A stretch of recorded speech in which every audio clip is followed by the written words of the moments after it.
statue, Liberty started shaking her fist, and the eagle will fly, and it's gonna be here.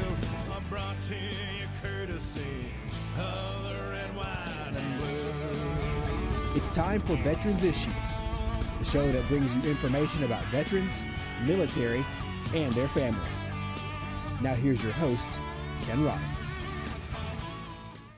Welcome into Veterans Issues. Ken Rollins here. Today's guest is Ed Moore III, and we're going to talk about the Justice and Civil Rights Initiative. Stay where you are, get you a pen, be right back. Welcome back to Veterans Issue. Appreciate you tuning in this week. This guy I've been wanting to have on here for quite a while. He's involved in a program or founded a program that I've been watching, and it's doing some great stuff, and I wanted to bring him on here and let the folks know about it. And his name is Ed Moore III, and he's the founder and the president of Justice and Civil Rights Initiative. Welcome to the show, Ed. Thank you. Thank you for having me, Ken. Good to have you, buddy. We've been touching base here back and forth, and I've been keeping up with you. And first of all, for the folks that's out there, some background on you. Are you from here, or? I'm originally from Dallas, Texas, and I moved to Alabama at 13 years old, and I've been in Calhoun County since 2010. So Okay. I consider Calhoun County my home per se. When I go to other places, when they ask where I'm from, I say I'm from Calhoun County. If I'm in Birmingham, I tell them I'm from Dallas, and so it kind of depends on where I am at the time. But for the most part, at this point in my life, I consider Calhoun County my home. I can tell you that there's a guy in the control room, a floor manager there, that he's got that Texas Longhorn hat on.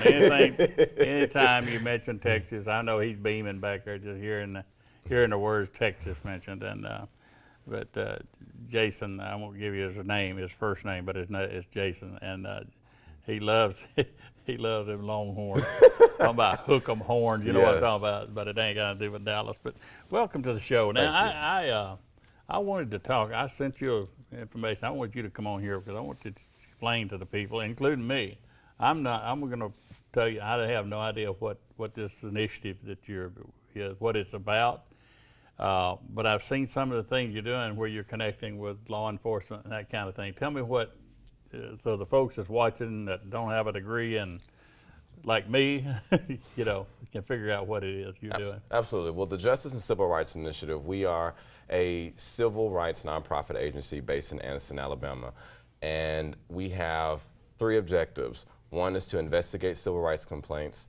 The second is to provide education and outreach on matters of civil rights. And the third is to advise policymakers and elected officials on matters of civil and human rights.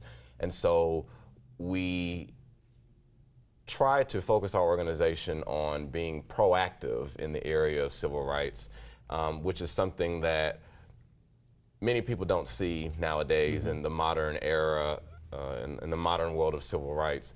And so those are our 3 objectives, and that's what we strive to do each and every day. Have you done anything that's notable that in that field that we can talk about?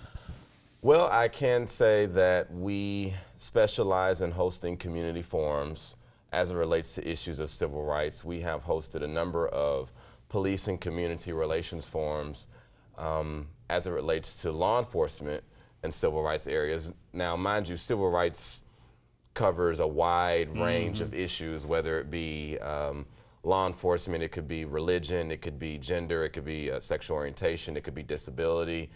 Civil rights laws covers and protects people from unlawful or discriminatory behavior across all different demographics. That's the thing that comes to mind when somebody says civil rights.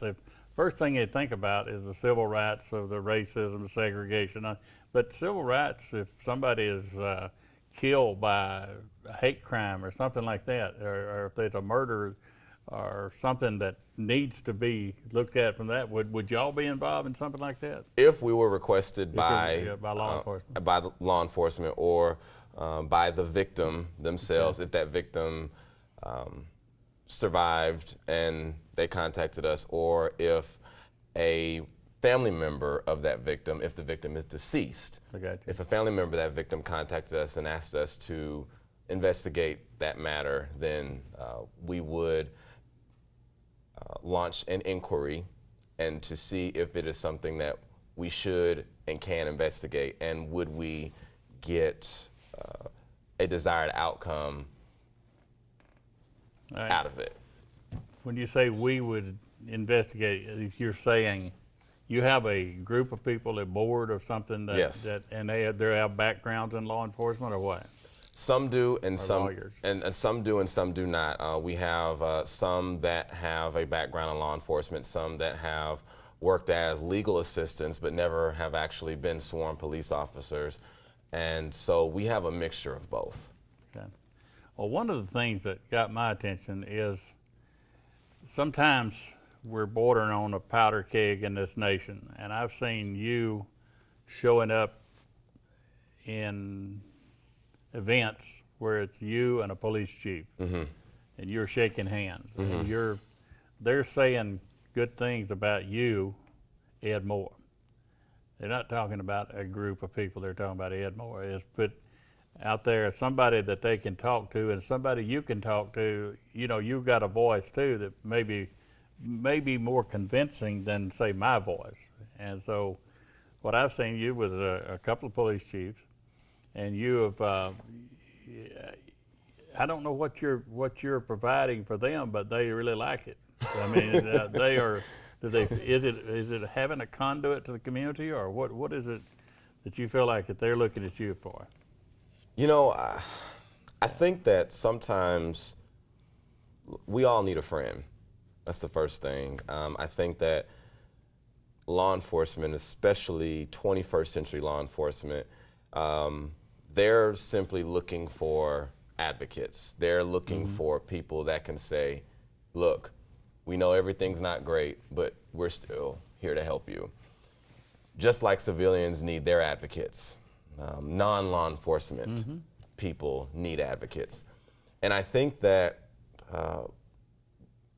our agency provides something to law enforcement that I don't think other agencies or other groups or organizations in this area, civil rights wise, I don't think they provide that for law enforcement. And so I think we try to be proactive with law enforcement and not reactive. We try to only go into communities where we're asked.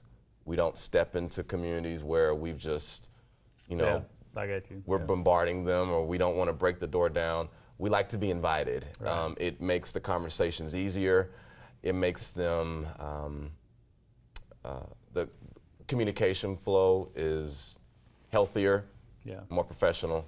But you've seen how people get together either in groups, maybe council meetings or somewhere, or across a board table. People are not talking to each other, talking past each other. Or at each other. Yeah, but sometimes people are thinking of what they're going to say, and they didn't hear your last part of your statement. Correct. And so in this last minute before we go to a break, I want to address that, because you've got to open your ears and listen if you want to hear what somebody's got to say. Don't ask them a question, they're not listening, just be, ready to pounce on them.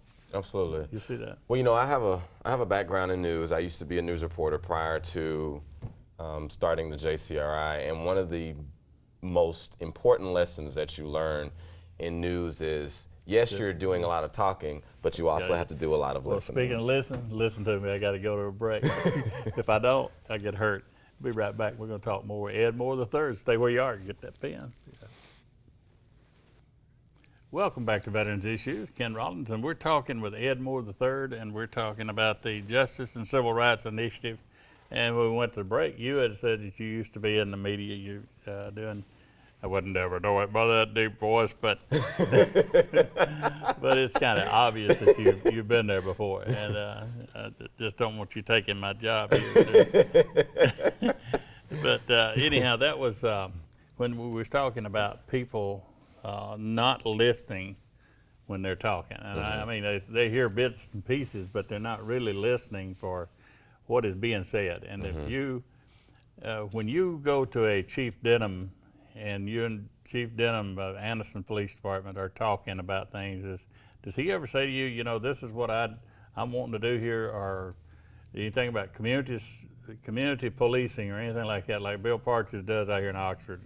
They're into community policing in the schools and that kind of thing.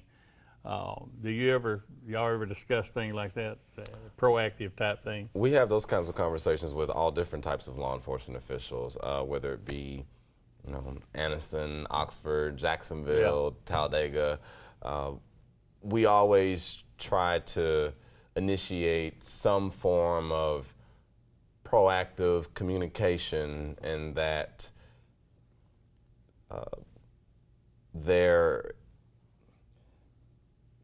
we are ensuring that not only is the community aware, but police departments are aware as well, because a lot of times it's just a matter of one side doesn't know what's going on with the other side. Right. Sometimes police Suspect.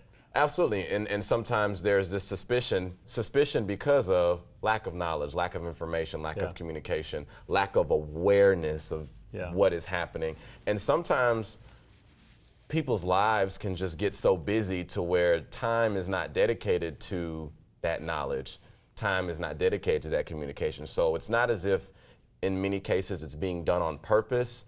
Sometimes it's just life passes people by and they're not taking the time to stop and think about, okay, well, what could be happening on the other side of this fence here? If they would put themselves in the police chiefs in any city, not just locally, but any city, he's trying to figure out, or she's trying to figure out how I can get our message across, because they're having to take a lot of things down there that mama, if you don't behave yourself, we'll call the police on you. Daddy, if you don't behave yourself, we'll call the police on you. You know something, I've spoken to many police officers, and one of the things that they say they hate hearing parents say to children is that, see that police officer?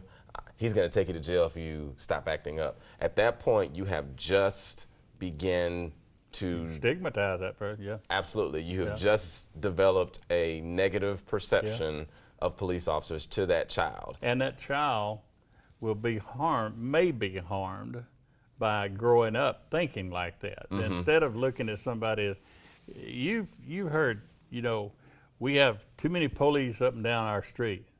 You've also heard we don't have enough police up and down the street. Correct. Could be the same street. Correct. Could be Miss Jones sitting over there saying it's too many, and Miss Smith sitting over there saying it's not enough. Correct. So the police have to put it somewhere in between. When I see them come down my street, I got a TV that monitors my street. When I see a police car coming, thank you, Lord. Thank you. Somebody's out there projecting themselves. Not as going to put me in jail, but save my property and my family, you see. If we can ever get that out of their minds, how are you going to do? Somebody's raised their kids thinking the police is going to get you every time, every time you cough.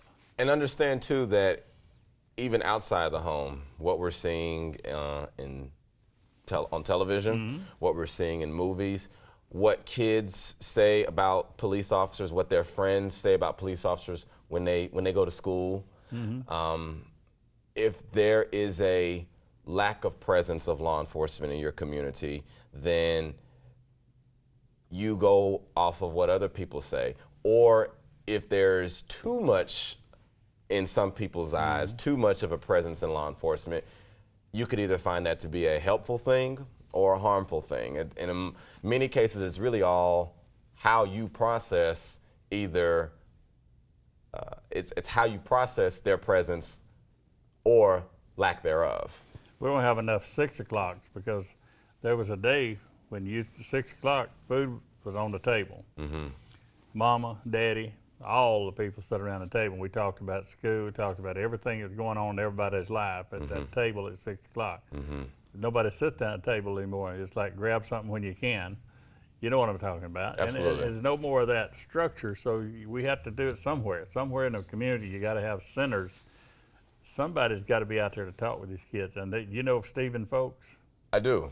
That is one of my heroes right there. That man talks to you. He don't just talk at the kids. He talks to the kids, and I've learned a lot off him. I don't want him to know about that just because it's going over television. I don't want him to know. but he is he's one of my heroes. Because I've watched him talk to the children, and instead of talking at them, and they get it. You know, and there's a good.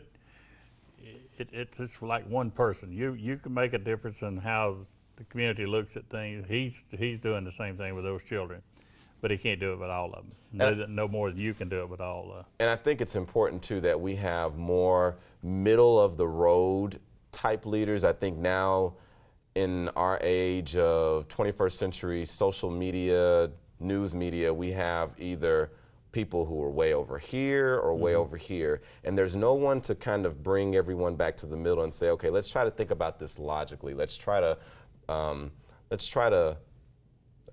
meet somewhere in the middle here. Let's try to think through this. And sometimes it can be difficult being that only voice, the only calm voice of reason in a room full of chaos. Oh yeah.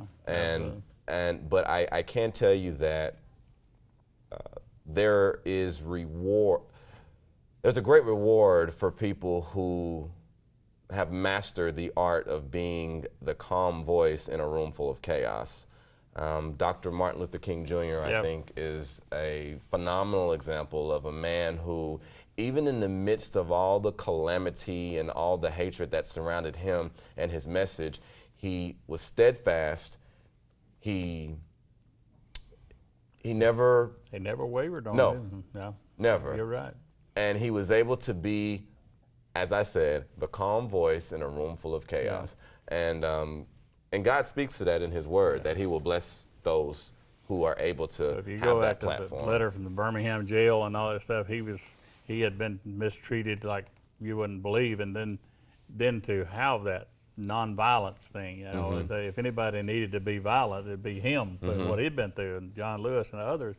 But with that said, now let me jump to another before I forget it here. You got an event coming up pretty soon with Jackie Stovall, the officer that was shot over here. How did that come about? What are you going to do here? I got 1 minute. Okay. On October 24th, our board of directors created what was called the Justice and Civil Rights Initiative Service Award. It is an award that we give to someone who has performed an act of service which preserved and protected human life and public safety. And we voted to have Jackie Stovall to be the first recipient of this award. And that will be a public ceremony that will take place on December the 15th at 4:30 p.m. inside the Law Library of the Calhoun County Courthouse in Anniston. The Law Library over there. Okay, and the public's invited to Yes. that. Now, where we're sitting today, we could step out the door and throw a rock and hit where this happened to Jackie, where he was shot. And but he ran into it. He drove several miles chasing that fella, and it ended up right out here. And he was going to the fire, so to speak, Ed, I appreciate it. We're running out of time, man. Will you come back sometime? Absolutely. Look in the camera and say that. I'm coming back. I will come back.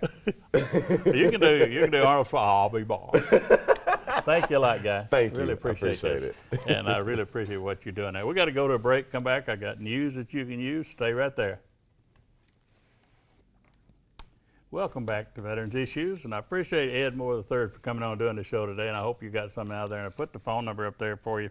If you got something you'd like to participate in what he's doing, volunteer to be a part of it, I'm sure he would be glad to have you do that. I just want to hit on a few things before I go into the normal thing, and it has to do with what's going on, and I don't never do this, but what's going on in the nation has me bothered. It is the election we just went through, and we got people out there that's upset, and let's think about this. I mean, we've had this for years and years, folks, and we've got over it, and we've got past it. So if you've got somebody out there that's getting upset, let's just turn a page. Let's just turn the page and see if we can't come together on the things that we agree on. And because I guarantee you're going to find we agree on more than we disagree on. So if you'll do that, just pass that on for me. And if you want to talk with me, as a lot of people do, everybody knows I'm a social monster. I am on Facebook, and you can you can send me a friend request and give me a friend request too. Friend request, and I'll accept it, and you can be a part of the conversation. And that's good sometimes it's not. And I still need power chairs. If you know someone out there, a veteran that don't need a power chair any longer and it's still got good working batteries, I got veterans out there that do need power chairs. And as I left my home today, I saw one rolling his chair down the road, watching down the street rather, watching the people pruning his trees in his front yard. So it's access, but all veterans are not eligible to get one through the VA. So if you've got a power chair that you don't need, I'll put it to use. And I thank you. You got my contact information that's on the screen here. And if you do that, we'd appreciate it. The clinic down here in Oxford behind Logan's, so let me remind you again, get them flu shots, it's not too late. And if you haven't got one, you can prevent the flu. We don't know, but it'll make it a lot, if you do get the flu, it won't be as bad. So wash them hands. When you grab one of those buggies at the supermarket and you feel that handle, how warm it is, just remember, somebody just had their hand on that buggy and they were probably wiping their nose or whatever, and they're putting them germs on there, and you're going to put them on your hands. So wash your hands. That's what they tell me that the biggest prevention for that is. And I want to remind you about the tag. It's coming to the end of the year, and a lot of you are by your alphabetically. You'll be getting your new tag. You go look at that law enforcement tag. The law enforcement tag is available to anyone who wants it. You don't have to be in law enforcement, but the revenue from that tag helps build the memorials that we're building up in Anniston Centennial Memorial Park. Well, that's the control room. What's the name of that street that goes by the park up there? It's called Ken Rollins Way, by the way. Anyway, it helps us build that memorial. The next one we're going to build is the Afghan Memorial. So hopefully we'll have that one built by the spring of next year. Let me see. I want to, I've left some stuff off. Oh yeah, HMR is still hiring. And if you go to hmrveteranservices.com, and they are still hiring at Pell City at the VA home down there. So if you're interested in getting in that work, so you can get in touch with that. Well, we got to go, and I appreciate Ed being on the show this week. And again, call that number. And I thank him for the work that he's doing out there in the community and what he will be doing. And we appreciate it. And we'll see you next week here on Veterans Issue. And this salute this week goes to none other than Ed Moore. Very few people get a salute, but Ed's getting one this week. And here you go. We'll see you next week.